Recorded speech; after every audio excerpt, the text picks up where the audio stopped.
அதிமுகவில் வந்து 4 எம்எல்ஏக்கள் வந்து பார்த்தீங்கன்னா பதவி விலகி அவங்க தாவே கிளம்பி அடைஞ்சிருந்தாங்க. ஆளுங்கட்சி கூட போனால் தான் எங்களுக்கு நிறைய சலுகைகள் கிடைக்கும், நாங்கள் செய்ய முடியும்னு சொல்கிறாங்க. சலுகைகள் கிடைக்கும் யாருக்குன்னா மக்களுக்கு இல்லை, அந்த தனிப்பட்ட நபர்களுக்கு. ரிசைன் பண்ண அந்த 4 பேருமே பார்த்தீங்கன்னா அந்த மக்களுக்கு போய் நன்றி சொல்லு. அப்போது நீங்கள் அந்த 5 இடங்களும் பார்த்தீங்கன்னா மக்களை மக்களாகவே நீங்கள் மதிக்கலை, மக்களாக நீங்கள் நினைக்கிறீங்க.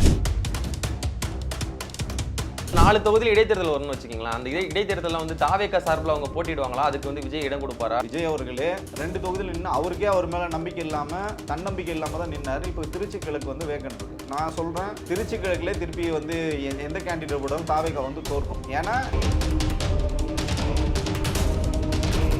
பயிர் கடன் அது ரத்து பண்ணது நிறைய ஸ்கேம் நடந்ததா சொல்கிறாங்க. தொடர்ச்சியாக ஸ்கேம் தான். 500 யூனிட் வரைக்கும் 200 யூனிட் ஃப்ரீலாம் நீங்கள் சொல்லவே இல்லை. மொத்தமாகவே நீங்கள் வந்து 200 யூனிட் ஃப்ரீ. திருப்பி பயிர் கடனில் நீங்கள் என்ன சொன்னீங்க, சிறு குறு விவசாயிகளுக்கு வந்து முற்றிலுமாக பயிர் கடன் வந்து தள்ளுபடி பண்ணும். இப்போ என்ன சொல்றீங்க, 50,000 கடன் வாங்கியிருந்தா மட்டும்தான் நாங்கள் வந்து அதை தள்ளுபடி பண்ணோம். விவசாய சங்கங்கள் வந்து முதல்வரை சந்திக்கணும்னு சொல்லிட்டு போகிறாங்க, அவங்கள வந்து குண்டர்களை வச்சு தடுக்கிறாங்க.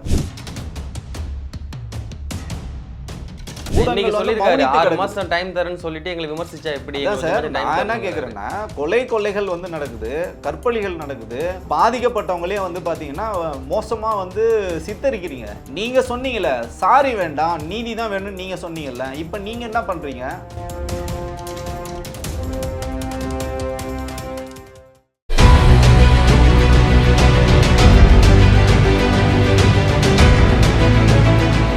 உலகெங்கும் வாழக்கூடிய தமிழ் சொந்தங்கள் அனைவருக்கும் வணக்கம். இன்றைய சிறப்பு நேர்காணல் நம்மோடு இணைந்திருப்பவர் அரசியல் விமர்சகர் திரு மணிகண்டன் வீராசாமி அவர்கள். வணக்கம் அண்ணா. வணக்கம். எப்படி இருக்கீங்க? நலமா இருக்கேன். இன்னைக்கு பார்த்தீங்கன்னா அதிமுகவில் வந்து விலகிய ஒரு 14 எம்எல்ஏக்கள் மீண்டும் வந்து அதிமுக இணைகிறதுக்காக எடப்பாடி பழனிசாமி அவர்கள் போய் சந்திச்சிருக்காங்க. எஸ்பி வேலுமணி தரப்பு. இதில் வந்து 2 எம்எல்ஏக்கள் வரலண்ணா, விஜயபாஸ்கர் அவர்களும் இன்னொரு எம்எல்ஏக்கும் வரல, மீதி எல்லாருமே வந்திருக்காங்க. இதில் ஒரு 4 எம்எல்ஏக்கள் வந்து பார்த்தீங்கன்னா ஏற்கனவே வந்து பதவி விலகி அவங்க தாவே கிளம்பி அடைஞ்சிருந்தாங்க. சத்யபாமா, மரகதம், ஜெயக்குமார், ஐயா இசக்கி சுப்பையா, அந்த மாதிரி 4 பேர் போய்ட்டு தாவேக்கள் இணைஞ்சிருந்தாங்க. இணைஞ்சதுக்கு காரணம் கேட்டால் இந்த 15 நாட்களில் தாவேக்கானுடைய ஆட்சி ரொம்ப சிறப்பாக இருந்தது, அதை பார்த்துட்டு தான் நாங்கள் தாவேக்காவுக்கு வந்தோம் அப்படின்ற மாதிரி சொல்லியிருக்காங்க. நீங்கள் எப்படி பார்க்குறீங்கன்னு? இதை மக்களால் தேர்ந்தெடுக்கப்பட்ட ஒரு எம்எல்ஏ அவங்க ஒரு கட்சியிலேருந்து ரிசைன் பண்ணிட்டு போகிறாங்க அப்படின்றது அவங்களோட தனிப்பட்ட நலன், உரிமை. அதில் நலன்றது ரொம்ப முக்கியம். அவங்களோட தனிப்பட்ட நலனுக்காக தான் வந்து போகிறாங்க. இப்போ அவங்க சொல்கிற மாதிரி மக்களுக்கு நாங்கள் வந்து சேவை பண்ண முடியல, எதிர்கட்சி வரிசையில் உட்காந்தா திரு இசக்கி சுப்பையா அவர்கள் அதே மாதிரி பார்த்தீங்கன்னா மரகதம் குமரவேல் என்ன சொல்கிறாங்கன்னா, நாங்கள் எதிர்கட்சி வரிசையில் 5 வருடம் உட்காந்தோம்னா மக்களுக்கு சேவையே செய்ய முடியாது, அங்கே வந்து நாங்கள் பணியே செய்ய முடியாதுன்னு சொல்லிட்டு ஒரு தப்பான ஒரு நரேட்டிவ் வந்து செட் பண்ணிட்டாங்க. இல்லை, அவங்க இன்னொன்று என்ன சொல்கிறாங்கன்னா, இந்த தொகுதிக்கு நல்லது செய்யறதுக்காக தான் நாங்கள் ஆளுங்கட்சி கூட போகிறோம், ஆளுங்கட்சி கூட போனால் தான் எங்களுக்கு நிறைய சலுகைகள் கிடைக்கும், நாங்கள் செய்ய முடியும்னு சொல்கிறாங்க. இது உண்மையிலேயே இவங்க சொல்கிற காரணம் தானே, இல்லை அவங்க சுயநலத்துக்காக? அதுதான், சலுகைகள் கிடைக்கும் யாருக்குன்னா மக்களுக்கு இல்லை, அந்த தனிப்பட்ட நபர்களுக்கு. யார் அந்த கட்சிக்கு போகிறாங்களோ, இப்போ எதிர்கட்சியில் இருந்தீங்கன்னா நீங்கள் எம்எல்ஏவாக தான் இருக்கணும், அவங்க சொல்கிறது கரெக்டு தான். இப்போ ஆளுங்கட்சிக்கு நீங்கள் போனால் மந்திரி ஆக்குறேன்னு சொல்லிட்டு அவங்களுக்கு வந்து வாக்குறுதிகள் வந்து கொடுத்துருங்க. அப்போ மந்திரியாக இருக்கும்போது சலுகைகள் வந்து யார் அனுபவிக்க முடியும், அந்த பர்டிகுலர் அந்த நபர்கள் தான் அனுபவிக்க முடியும். மக்களுக்கு எந்த சலுகையும் வந்து போய் சேர போகிறதெல்லாம் வந்து கிடையாது. ஏற்கனவே பார்த்தீங்கன்னா ஒரு முறை எம்பி ஆகும், 2 முறை வந்து சட்டமன்ற உறுப்பினராகவும் மரகதம் குமரவேலுக்கும் மதுராந்தகம் மக்கள் வந்து வாக்களித்தாங்க. ஆனால் அந்த தொகுதிக்கு அவங்க எதுவுமே செய்யலையே. எம்பியாக இருக்கும்போது அவங்க அந்தம்மா ஒன்றுமே செய்யலை, 2 முறை எம்எல்ஏ இருக்கும்போது ஒன்றுமே செய்யாமல் நான் தாவேக்கால போய் தான் தலைகீழாக நான் மாற்றி செய்வேன்னு சொல்லிட்டு இதே அடிப்படையிலே வந்து ஒரு தவறான ஒரு கண்ணோட்டம். அது இவங்களோட சொந்த நலனுக்காக தான் வந்து போகிறாங்க. அதிமுக தலைமை மேலே இவங்களுக்கு வந்து நம்பிக்கை இல்லை. எடப்பாடி தலைமையில் ஒரு அணியில் வந்து இருந்தாங்க. உடனே வந்து பார்த்திங்கன்னா திரு எஸ்பி வேலுமணி, திரு சிவி சண்முகம் தலைமைக்கு வந்து போனாங்க. அந்த தலைமையே வந்து பார்த்திங்கன்னா வசீகரமான தலைமை இல்லை. அதனால் என்ன பண்ணுறாங்கன்னா அம்மையார் ஜெயலலிதாவோட ஒப்பிட்டு பார்க்குறாங்க திரு விஜய் அவர்களை. ஒரு ஒரு ஒரு கரிஸ்மாட்டிக் லீடரு. ஸோ அவர் வந்து பேசவே மாட்டேன்றாரு, அதனால் பேசாத ஒருத்தர்கிட்ட நம்ம போய் இணைஞ்சிடலான்னு சொல்லிட்டு இவங்க வந்து போகிறாங்க. அந்த 15 நாளில் இவங்க என்னத்தை கண்டாங்கன்னு நமக்கு ஒன்றும் புரியல. 15 நாளில் அவர் எதுவுமே பேசலை. 15 நாளில் பார்த்திங்கன்னா குற்ற சம்பவங்கள் வந்து இதுக்கு முன்னாடி இருந்ததை விட 4 மடங்கு குற்ற சம்பவங்கள் வந்து கிட்டத்தட்ட 266 குற்ற சம்பவங்கள் நடந்திருக்கு. அதில் கிட்டத்தட்ட பார்த்தீங்கன்னா 19 வந்து இது நடந்திருக்கு. என்ன சொல்றதுன்னா பாலியல் குற்றங்கள் வந்து கடுமையான பாலியல் குற்றங்கள் நடந்திருக்கு. கொலைகள் வந்து தினந்தோறும் இரட்டை கொலைகளே 4 கொலைகள் வந்து இரட்டை கொலைகள் வந்து நடந்திருக்கு. அதை தாண்டி பார்த்தீங்கன்னா வீடு பூந்து தாக்குறது, அதுவும் புதியதாக ஒரு கலாச்சாரம் இப்போ தலை தூக்கிறது வந்து என்னன்னா பெட்ரோல் குண்டு வீச்சுறது.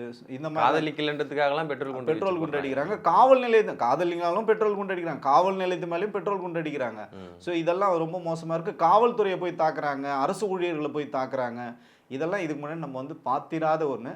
ஸோ இதை அவங்க எப்படி பார்த்தாங்கன்னு நமக்கு தெரியல. இதை தான் அவங்க விரும்புகிறாங்களோன்னு தெரியல. இந்த 15 நாளில் வந்து இது தமிழ்நாடா, உத்தரப்பிரதேசமா, பீகாரான்னு நமக்கு வந்து தெரியல. ஸோ அந்த அளவுக்கு இங்கே நிலைமை வந்து மோசமாக இருக்கிறத இவங்க அதை உயர்த்தி பிடிக்கிறது நமக்கு வந்து உள்ளபடியே இதுக்கு பின்னாடி என்ன ஒரு அரசியல் இருக்குன்னு தெரியல. ஓகே. எடப்பாடி தரப்புல இருந்து வெளியில போனவங்க தாவேக்காவில் வந்து அமைச்சரவையில் இடம் கொடுக்காத காரணத்தால திரும்ப வந்துட்டாங்களா?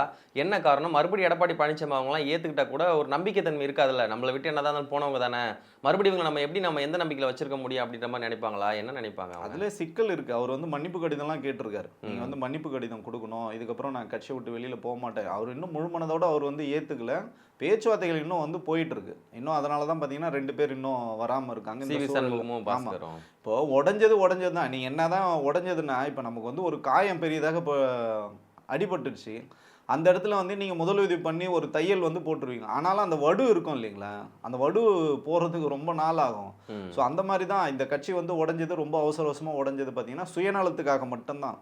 திரு எடப்பாடி அவர்கள் பார்த்தீங்கன்னா தொடர்ச்சியாக அதிமுக அழிக்கின்ற வேலைகளே வந்து செய்தார். அவர் ஆரம்பத்திலே பார்த்தீங்கன்னா அந்த கூவத்தூர் பாலிடிக்ஸு தமிழக அரசியலில் ரொம்ப மோசமான ஒரு முன்னுதாரணமாக வந்து இருந்தது. பேரம் பேசி தான் அவர் வந்து அந்த பதவியை வந்து அடைந்தார். அதுக்கப்புறம் பார்த்தீங்கன்னா தொடர்ச்சியாக சீனியர்கள்லாம் வெளியில் அமிச்சது. அம்மையார் வந்து சசிகலா அவர்களுக்கு முதல் துரோகம் அவங்களுக்கு பண்ணார், அவங்களுக்கு துரோகம் பண்ணார். அடுத்தது பார்த்தீங்கன்னா டிடிவி, அப்புறம் வந்து ஓபிஎஸ் வந்து இரட்டை தலைமையிலேருந்து அவர் வந்து வெளியேற்றினது. அதுக்கப்புறம் செங்கோட்டையன் போனார், கேசிபி போனார். இந்த மாதிரி ஒவ்வொருத்தராக போயிட்டே இருந்தாங்க, கட்சி விட்டு வெளியில் போயிட்டே இருந்தாங்க. யார் போனாலும் எனக்கு கவலை இல்லை அப்படின்னு சொல்லிட்டு இருந்தார். இவர் தான் வந்து சொன்னார், இன்றைக்கி தாவேக்காவை எதிர்க்கின்ற எடப்பாடி அவர்கள் தான் பார்த்தீங்கன்னா கூட்டணிக்கு அச்சாரம் போட்டாச்சு, கொடி பறக்குது அப்படின்லாம் வந்து இவர் தான் வந்து திரு விஜய் அவர்களை வந்து ஏற்றி விட்டார். அப்பயே வந்து ஒரு அரசியல் கட்சியாக அண்ணன் சீமான் வந்து எதிர்த்தார் திரு விஜய் அவர்களை. அதே மாதிரி திமுக வந்து எதிர்த்தாங்க. ஸோ இந்த மாதிரி நீங்கள் எதிர்த்தே களமாடலை விஜயை. நீங்கள் அப்படியே வந்து அவரை ரொம்ப சாஃப்டாகவே வந்து டீல் பண்ணிகிட்டே இருந்தீங்க. அதோட விளைவு இன்றைக்கி அவர் வந்து உங்கள் கட்சியை வந்து உடைக்கிறாரு. ஸோ இப்போ உங்களுக்கு வலிக்குது. இன்னைக்கு ஒரு பதிவு போட்டிருக்காருல்ல, அதிமுக வந்து இனிமே பிரியாது, இது எஃகு கோட்டையா ஆனது அப்படின்ற மாதிரி. ஏற்கனவே வந்து ஜெயலலிதா சட்டமன்றத்தில் பேசுனதை எடுத்து போட்டிருக்காங்களே, இதுக்கப்புறம் அதிமுக பிரியாதுன்ற மாதிரி சொல்றாங்க. எஃகு கோட்டையில் யார் இருக்காங்க? யாருமே கிடையாது. அந்த கோட்டையே ஓட்ட போட்டு போயாச்சு. எல்லாரும் வந்து பிரிஞ்சாச்சு. தொண்டர்களுக்கு வந்து அந்த கட்சி மேலே வந்து ஒரு மதிப்பு மரியாதை எல்லாம் போயிடுச்சு. அவநம்பிக்கையில் வந்து இருக்காங்க. ஸோ அப்படி இருக்கும்போது நீங்கள் எஃகு கோட்டையை நீங்கள் உண்மையிலே கட்டமைக்கணும், திருப்பி வந்து ரீஸ்ட்ரக்சர் பண்ணணும்னா திருப்பி நீங்கள் டிடிவி தினகரனை நீங்கள் உள்ளே சேர்க்கணும், அவர் கட்சியை கலைக்க சொல்லணும். ஏன்னா அவர்கிட்ட இருந்த ஒரு எம்எல்ஏவும் பார்த்தீங்கன்னா தாவேக்காவுக்கு வந்து போயிட்டாரு. பாவம் அவரையும் வந்து ஏமாற்றிட்டாங்க. மந்திரி பதவின்னு சொல்லித்தரேன்னு சொல்லிட்டு அவரையும் வந்து காமராஜை வந்து ஏமாற்றிட்டாங்க. ஐயா காமராஜரும் ஏமாத்திச்சு இந்த சமூகம். அந்த காமராஜரே தோக்கடித்து காங்கிரஸ் தான் அவருக்கு மிகப்பெரிய ஒரு துரோகம் பண்ணது. காங்கிரஸ் தான், வேற யாரும் கிடையாது. அதே போல் இன்னைக்கு போன இந்த நவீன காமராஜையும் வந்து தாவேக்கா வந்து ஏமாத்திருக்காங்க. அவர் டிடிவி ஏமாத்தினார், விஜய் வந்து காமராஜர் ஏமாத்திருக்காரு. ஸோ இப்படி தான் வந்து இருக்கு இந்த எஃகு கோட்டை. இதெல்லாம் வந்து பேசுறதுக்கு உண்மையிலேயே வந்து திரு எடப்பாடி அவர்களுக்கு ஒரு துளி தகுதி கூட கிடையாது. யாராவது ஒருத்தர் புதிய தலைவரை தேர்ந்தெடுத்து அவரு கீழே இந்த ஆட்சி அந்த கட்சி வந்து போச்சுன்னா உள்ளபடியே அதிமுகன்னு ஒரு கட்டமைப்பு இருக்கும். திருப்பி எடப்பாடி அவர்கள் தலைமையில் போனால் இது இன்னும் மோசமான விளைவுகளை தான் சந்திக்கும். இப்போ அதிமுகலேருந்து போன 4 எம்எல்ஏக்கள் வந்து பதவி ராஜினாமா பண்ணியிருக்காங்க, தாவேக்கால இணைஞ்சிருந்தாங்க. இப்போ 4 தொகுதியில் இடைத்தேர்தல் வரும்னு வச்சுக்கிங்களேன். அந்த இடைத்தேர்தலில் வந்து தாவேக்கா சார்பில் அவங்க போட்டிடுவாங்களா? அதுக்கு வந்து விஜய் இடம் கொடுப்பாரா, நிறுத்துவாரா, அவங்கள முன்னிறுத்துவாரா? அப்படி தான் அவங்களுக்குள்ள அந்த ஒரு என்ன சொல்றதுன்னா அக்ரிமெண்ட் அப்படி தான் வந்து பேசியிருக்காங்க. பல்வேறு வாங்க நாங்கள் திரும்ப இடத்துல வந்தால் எங்கள் சார்பாக நிற்கலான்னு சொல்லி அக்ரிமெண்ட் போட்டாங்க. அப்படி தான் விசில் சின்னத்தில் வந்து நிற்கிறதுக்காக வாய்ப்பு வரும். நம்ம என்ன கேட்குறோன்னா, இப்போ ஏற்கனவே நீ திரு விஜய் அவர்களே 2 தொகுதியில் நின்று, ஒரு தொகுதியில் நின்று தான் பிரச்சனை இல்லை, 2 தொகுதியில் நின்று அவருக்கே அவர் மேலே நம்பிக்கை இல்லாமல், தன்னம்பிக்கை இல்லாமல் தான் நின்னார். இப்போ திருச்சி கிழக்கு வந்து வேக்கண்ட் இருக்குது. நான் சொல்கிறேன், திருச்சி கிழக்குலே திருப்பி வந்து எந்த கேண்டிடேட் போட்டாலும் தாவேக்கா வந்து தோற்கும். ஏன்னா நீ வந்து அந்த மக்களை வந்து புறந்தள்ளிட்டீங்க, எனக்கு தேவையில்லை அப்படின்னு சொல்லிட்டு நீங்கள் வந்து கைவிட்டுட்டு நீங்கள் யாரோ ஒரு புதியதாக ஒரு ஆளை போட்டாலும் அவங்க வந்து அங்கே பர்ஃபார்ம் பண்ண போகிறதே கிடையாது. ஏன்னா அவங்க வந்து மந்திரியாக போகிறதும் கிடையாது. ஏற்கனவே மந்திரி சபை உங்களுக்கு ஃபுல்லாகிடுச்சு. இப்போ நீங்கள் சொல்கிற மரகதம் குமரவேல் மதுராந்தகன்னு நிற்கிறாங்கன்னா மக்கள் எப்படி ஓட்டு போடுவாங்க? அந்த 21 நாளில் நீங்கள் வந்து உங்களோட எம்எல்ஏ பதவி வந்து ராஜினாமா பண்ணுறீங்க, ஜெயிச்சிருக்கீங்க. அந்த மக்களுக்கு வந்து நீங்கள் போய் ஒரு நன்றி கூட சொல்ல. இந்த ரிசைன் பண்ண அந்த 4 பேருமே பார்த்தீங்கன்னா அந்த மக்களுக்கு போய் நன்றி சொல்ல, இன்க்ளூடிங் விஜய் அவர்களையும் சேர்த்து தான். திருச்சி கிழக்கு கூட இது வரைக்கும் போல. அப்போது நீங்கள் அந்த 5 இடங்களும் பார்த்தீங்கன்னா மக்களை மக்களாகவே நீங்கள் மதிக்கலை, மாக்களாக நீங்கள் நினைக்கிறீங்க. அவங்க என்ன பண்ணாலும் இந்த மக்கள் நமக்கு வாக்களிச்சிருவாங்க அப்படின்னு சொல்லிட்டு மக்களை வந்து நீங்கள் குறை மதிப்பீடு பண்ணுறீங்கல்ல, அது வந்து உங்களுக்கு எப்போ தெரியும்னா நீங்கள் இடைத்தேர்தலில் நிற்கும் போது நிச்சயமாக உங்களுக்கு மக்கள் வந்து தகுந்த பாடம் கொடுப்பாங்க. ஏன் நம்ம சொல்கிறோன்னா, இப்போது பெரும்பான்மை திரு விஜய் அவர்களுக்கு கிடைக்கல.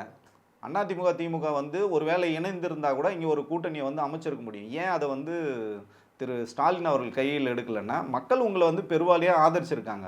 உங்களுக்கு வந்து ஆட்சி அமைங்கன்னு சொல்லிட்டு இந்த கட்சி கூட்டணியில் இருந்தவங்களே அவர் வந்து அமுச்சு விடுறாரு. அப்போது ஒரு நாகரிகமான அரசியலை வந்து முன்னெடுக்கிறாங்கல்ல. அதே நேரத்தில் பார்த்தீங்கன்னா இது மிகப்பெரிய பொருளாதாரம் அடங்கியிருக்கு.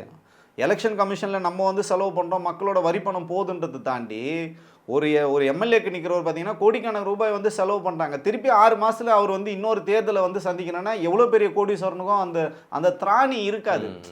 அப்போது அவங்க வந்து அந்த இடத்துல வந்து உள்ளபடியே அவங்க வந்து ஒரு பெரிய சரிவை வந்து சந்திக்கிறாங்க. ஆனால் விஜய் அவர்கள் பார்த்தீங்கன்னா எந்த சரிவுமே அவருக்கு இல்லை. திருப்பி அதே வேட்பாளர் நிறுத்துறாங்கன்னா அப்போ உங்களுக்கு பின்னாடி யார் இருக்காங்க? அப்போ உங்களோட பணபலம் வந்து எந்த அளவுக்கு இருக்குது? இது வந்து அப்போ குதிரை பேரம் எந்த அளவுக்கு நடந்திருக்குன்னு நீங்கள் இதிலிருந்தே நீங்கள் வந்து புரிஞ்சுக்கலாம். இப்போ நீங்கள் தோத்த அதே வேட்பாளர் திருப்பி கேட்டால் அவங்க நிற்க மாட்டாங்க. என்னால் முடியாதுங்க, நான் ஏற்கனவே செலவு பண்ணிட்டேன், கடைக்காரன் ஆகிட்டேன்னு தான் சொல்லுவாங்க. ஆனால் இவங்க வந்து ரிசைன் பண்ணிட்டு திருப்பி போட்டி போட வராங்கன்னா அப்போ உங்களுக்கு பின்னாடி நடந்த பேரம் என்னன்னு மிகப்பெரிய ஏற்கனவே அந்த தொகுதியில் இப்போ 4 தொகுதி எடுத்துட்டிங்கன்னா திரும்ப விசில் சின்னத்தில் இவங்க போட்டிடுவாங்க நீங்கள் சொல்கிறீங்க. ஆனால் ஏற்கனவே அந்த 4 தொகுதியிலையும் தாவேக்கா சார்பாக போட்டிட்டு இருப்பாங்களா? அவங்களோட நிலமெல்லாம் என்ன? அவங்களோட நிலமை அவ்வளோதான் காலி. ஒரு முறை அவர் வந்து பார்த்தீங்கன்னா ஜோசித் மீது பயங்கரமான நம்பிக்கை விடுவார். ஒரு முறை தோத்துட்டா திருப்பி உங்களுக்கு வந்து அங்கே இடமே கிடையாது. இந்த முறை தாவேக்கால தோற்றவர்கள் வாழ்நாள் முழுக்க அவங்களுக்கு சீட்டு கிடையாது. இதோட அதன் மீது வந்து திரு விஜய் அவர்களோட பழகல் தானே நான் வந்து சொல்கிறேன். நான் அவர் அந்த மாதிரி ஒரு கொள்கை பிடிப்பு உள்ளவர். அவர் வந்து ஜெயிக்கிற குதிரை மேலே தான் வந்து பந்தயம் கட்டுவார். சினிமாவே அப்படி தான். அவர் படங்கள் வந்து தோத்துட்டாங்கன்னா மேக்சிமம் அந்த ப்ரொடியூசரோ அந்த இயக்குனரோ திருப்பி அவர் வந்து பயன்படுத்துறது தான் கிடையாது. வீட்டுக்குள்ளேயும் விட மாட்டார். ஆமாம், அவர் வந்து அவரை நீங்கள் சந்திக்க முடியாது, அவரை நீங்கள் எதுவும் பண்ண முடியாது. அப்படி தான் எல்லாமே. அது அப்பாவாக இருந்தாலும் சரி, உங்களை எவ்வளோ தூரம் வளர்த்த இயக்குனராக இருந்தாலும் அது ப்ரொடியூசராக இருந்தாலும் இதுதான் வந்து அவரோட லைஃப்பில் அவர் வந்து ஃபாலோ பண்ணுற ஒரு பெரிய ஒரு ஃபார்முலா. அந்த ஃபார்முலாவில் நீங்கள் யாரெல்லாம் இப்போ தோத்தாங்களோ இப்போ பாருங்கள், திருச்சி கிழக்கில் நான் சொல்லிகிட்டே இருந்தேன். திருச்சி இவர் வந்து பார்த்திங்கன்னா என்ன சொல்கிறது, ஐயா கூப்பா கிருஷ்ணன் லால்குடியில் வந்து நின்னாங்க, தோத்தாங்க திருச்சியில். ஸோ அவருக்கு வந்து திருச்சி கிழக்கில் வந்து கொடுப்பாங்க நிச்சயமாக வாய்ப்பு. நான் சொன்னேன் 100% கொடுக்க மாட்டாங்கன்னு சொன்னாங்க. அவர் வந்து தோத்த வேட்பாளர்களுக்கு திருப்பி வாய்ப்பே கொடுக்க மாட்டாருன்னு. அவருக்கு பாருங்கள் இன்றைக்கி ஒரு வாரிய தலைவர் கொடுத்து அவர் உட்கார வச்சிட்டாங்க. அப்போ அந்த இமேஜ் உங்களுக்கு எங்கே விடுஞ்சிச்சு? அதனால் தோத்த வேட்பாளர்களுக்கு வந்து வாய்ப்பு அவர் வந்து கொடுக்க மாட்டார். திமுக கூட்டணியில் இந்த திருமாவளவன் வந்து விஜய் அவர்களுக்கு ஆதரவு கொடுத்ததுனால ஆர்எஸ்ஐ கடுமையாக விமர்சனம் பண்ணியிருந்தாங்க. இதன் காரணமாக வந்து பார்த்தீங்கன்னா விசிகாவுக்கும் திமுகவுக்கும் பெரம்பலூர் குன்னம் தொகுதியில் கடுமையான மோதல் போக்கு போயிட்டு இருந்தது. திருமாவளவன் அதை கண்டிச்சிருந்தாரு, ஆர்எஸ்ஐ அதை கண்டிச்சிருந்தாங்க, திமுக அதை கண்டிச்சிருந்தாங்க. ஸோ இதை எப்படி பார்க்குறீங்க? இவ்வளோ நாள் ஒரு வலுவான ஒரு கூட்டணியில் இருந்த ஒரு கட்சி இப்போ அடிச்சுக்கிறாங்கன்னா நம்ம எல்லாமே பதவிக்காக தான். எல்லாமே பார்த்தீங்கன்னா பதவி தான். நீங்கள் வந்து என்ன தான் இருந்தாலும் அரசியலில் வந்து அதிகாரம் வந்து ரொம்ப தேவை அப்படின்னு நினைக்கிறாங்க.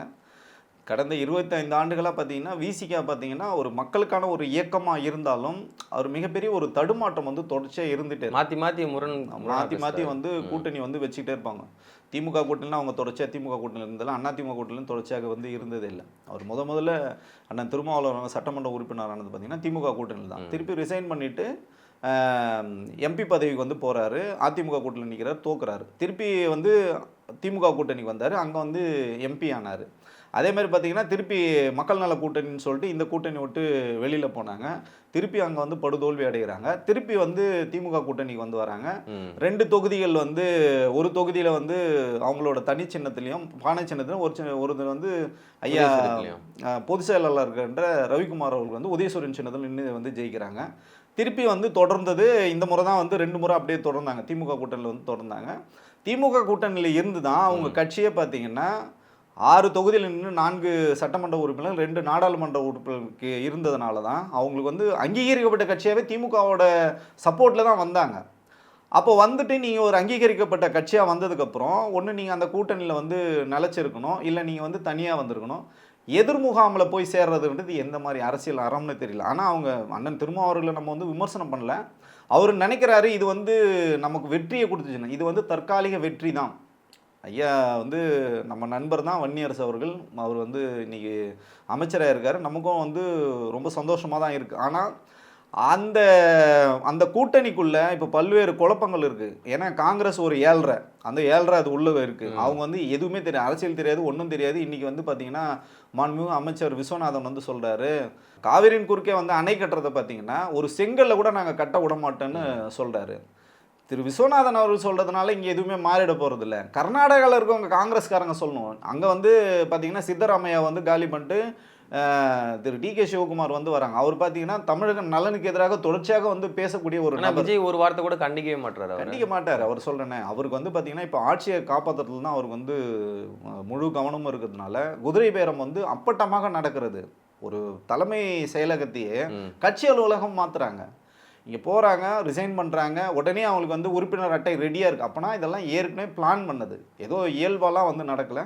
ஸோ இது எதை சொல்கிறேன், இது வரைக்கும் நம்ம வந்து இந்த திராவிட கட்சிகளால் தான் வந்து இங்கே மிகப்பெரிய ஒரு ஊழல் நடக்குது அப்படிலாம் வந்து ஒரு கட்டமைப்பு வந்து இவங்களே கிரியேட் பண்ணிட்டு, நான் தூய சக்தின்னு சொல்லிட்டு பாட்டிலுக்கு 10 ரூபான்னு சொல்லிட்டு இவர் பாட்டு இப்போ பாட்டிலுக்கு 20 ரூபா வாங்குறாங்க, அதே 10 ரூபா தொடர்ச்சியாக வாங்குறாங்க. அந்த மந்திரியை வந்து என்டாஸ் பண்ணுறாரு. இதை தவிர்க்கவே முடியாதுங்க. நாங்கள் வந்து மக்கள் நலனுக்காக தான் இது செய்கிறோம், அந்த பாட்டிலை திரும்ப வாங்குறோம், ஸ்டிக்கர் ஒட்டி திரும்ப வாங்குறோன்றாரு. மதுக்கடையெல்லாம் மதுக்கடையில் 3 நாளில் வந்து போதைப் பொருள் அதிகமாகிடும், கள்ளச்சாராயம் அதிகமாகிடும் சொல்கிறாங்க.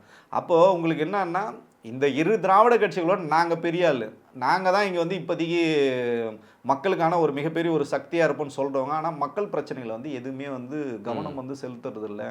மின்வெட்டு பிரச்சனைகள் ஆரம்பித்து, சட்டம் ஒழுங்கு பிரச்சனைகள் ஆரம்பித்து, இன்றைக்கி வந்து கல்வியே எந்த நிலைமையில் இருக்கும் அப்படின்னு நமக்கு வந்து தெரியல. ஸோ இந்த மாதிரி ஒரு ஆபத்தான ஒரு சூழலில் தான் தமிழ்நாடு. இந்த மின்வெட்டுக்கு அதுக்கு காரணம் வந்து திமுகவோட ஆள் உள்ளேருந்து சதி பண்ணுறாங்க, யாரோ 1% பேர் வந்து இப்படி பண்ணுறதுனால தாவேக்க ஆட்சி கெட்ட பேர் ஆகுது அப்படின்ற மாதிரி நிர்மல்குமார் சொல்கிறாரு.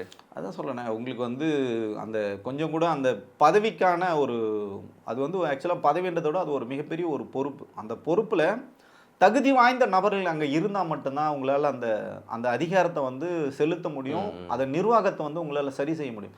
எந்த விதமான தகுதியும் இல்லாத நபர்கள் வந்து அப்படி தான் வந்து பேச முடியும். ஏன்னா இதுக்கு வந்து மின் வாரியத்திலேருந்தே வந்து கண்டனம் வந்து தெரிவிச்சிருக்காங்க. அந்த இது சொல்லுவாங்க, அந்த தொழிலாளர் சங்கத்திலேருந்தே வந்து சொல்லியிருக்காங்க, எங்களையே நீங்கள் கருப்பாடுன்னு சொல்கிறீங்களா, நாங்கள் வந்து உழைச்சிட்ருக்கோம், நீங்கள் வந்து நிர்வாகம் பண்ணுறது உங்களுக்கு துப்பு இல்லைன்னு சொல்கிற மாதிரி அவங்க வந்து சொல்கிறாங்க. இவர் மட்டும் இல்லை, ஆதவர்ஜுனா தொடங்கி எல்லா மந்திரிகளும் பார்த்தீங்கன்னா அவங்க வந்து மந்திரி ஆகிட்டேன்னு அவங்க இன்னைக்கு வரைக்கும் நம்பலை. அவங்க இன்னும் வேட்பாளராக நினச்சிட்டு இருக்காங்க. மக்கள்கிட்ட இன்னும் ஓட்டு கேட்குற மாதிரி தான் பார்த்தீங்கன்னா, இன்னும் பார்த்தீங்கன்னா அந்த காழ்ப்புணர்ச்சி அரசியல், அந்த அவதூறு அரசியலை தான் வந்து பேசியிருக்காங்களே. நம்ம மக்களுக்காக வேலை செய்ய வந்திருக்கோம், மக்கள் எங்களை அங்கீகரிச்சாங்கன்றதே ஐயா முதல்வர் உள்பட யாருக்குமே இன்னும் நம்பிக்கை இல்லை. அவர் முதல்வர் ஆகிட்டுன்னு அவர் நம்பலை. அவர் ஷூட்டிங் போகிற மாதிரி தான் அவர் தினமும் வந்து இருக்கார். இன்றைக்கும் ஊடகத்தை பார்த்து சந்திக்க மாட்டேன்றார், மக்கள் பிரச்சனை வந்து பேச மாட்டேன்றார்.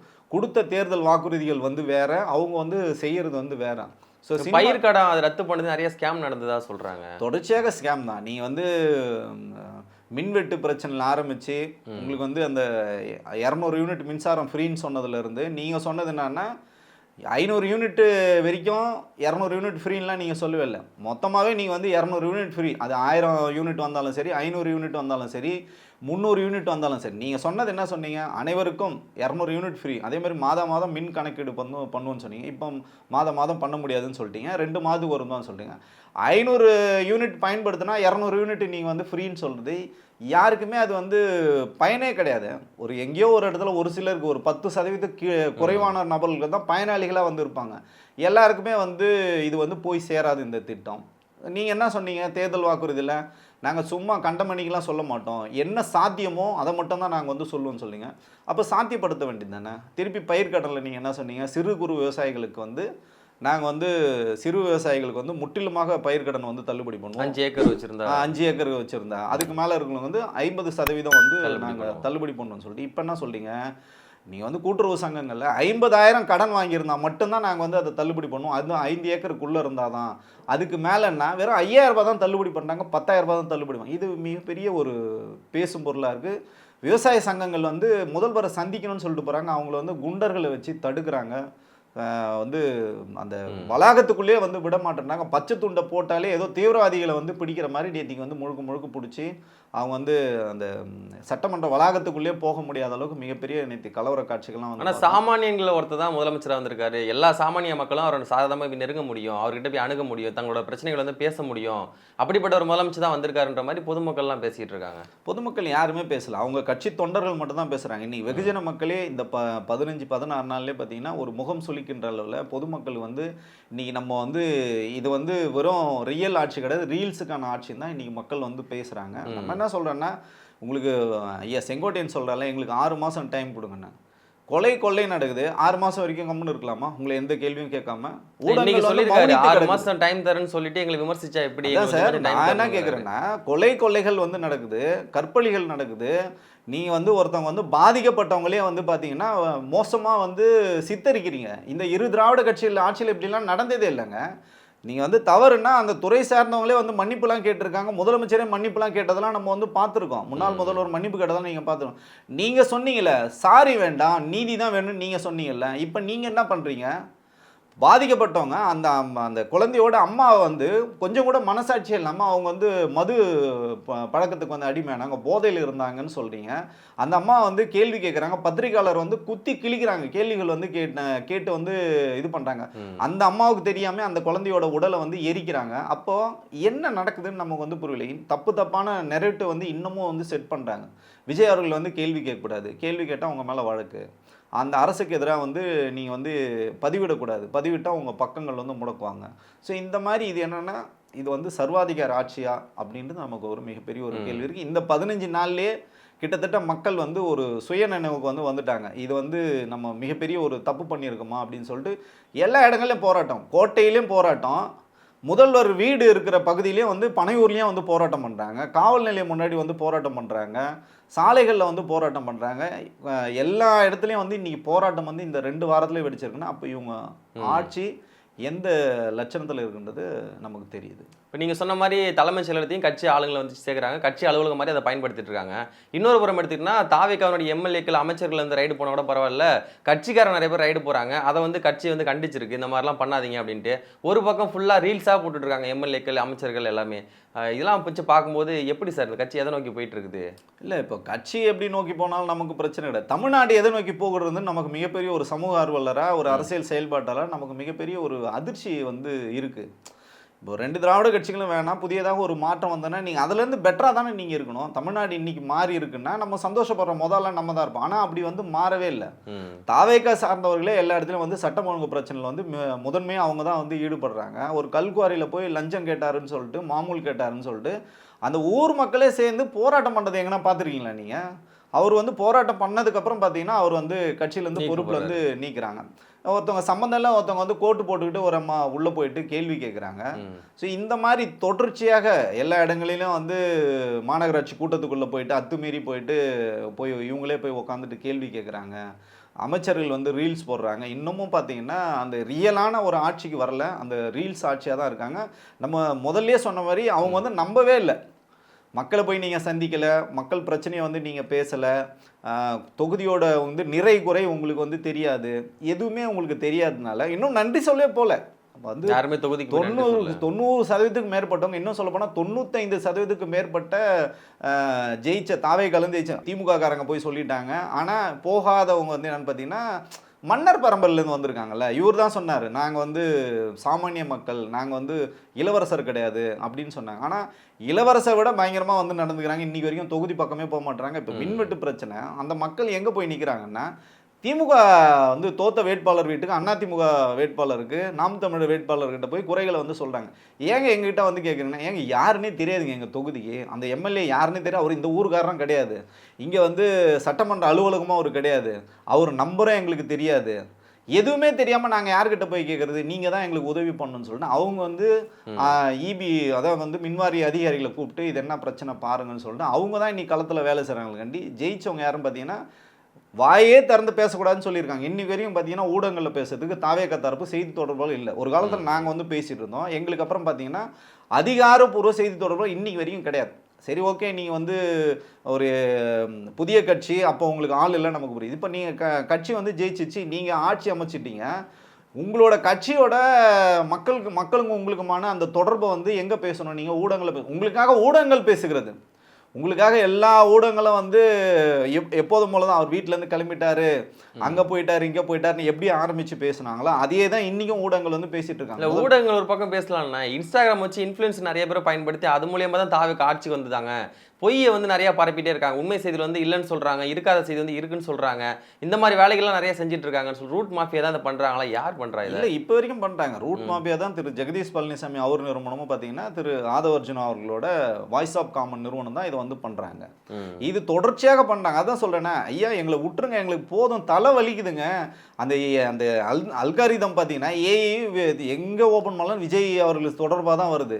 அதான் சொல்கிறேன்னா, அல்காரிதமே நம்மளை இன்னும் அவர் முதலமைச்சர்கிட்ட நம்மளை அவர் பற்றின செய்திகள் தான் வந்துட்டு இருக்கு. அவரை வந்து கொடுமைப்படுத்திட்டாங்க, அவரை வந்து துன்புறுத்திட்டாங்க, அவருக்கு வந்து துரோகம் பண்ணிட்டாங்க அப்படின்னு சொல்லிட்டு தொடர்ச்சியாக அவர் தனி மனித வாழ்க்கையிலிருந்து, அவர் டைவர்ஸ் பிரச்சனையிலேருந்து, அவர் கரூர் சம்பவத்திலேருந்து எல்லாமே தொடர்ச்சியாக பண்ணீங்க. நீங்கள் ஆட்சி பிடிச்சிங்க. சரி, ஆட்சி பிடிச்சிட்டீங்களே, ஏன் கரூர் பக்கம் நீங்கள் போகல?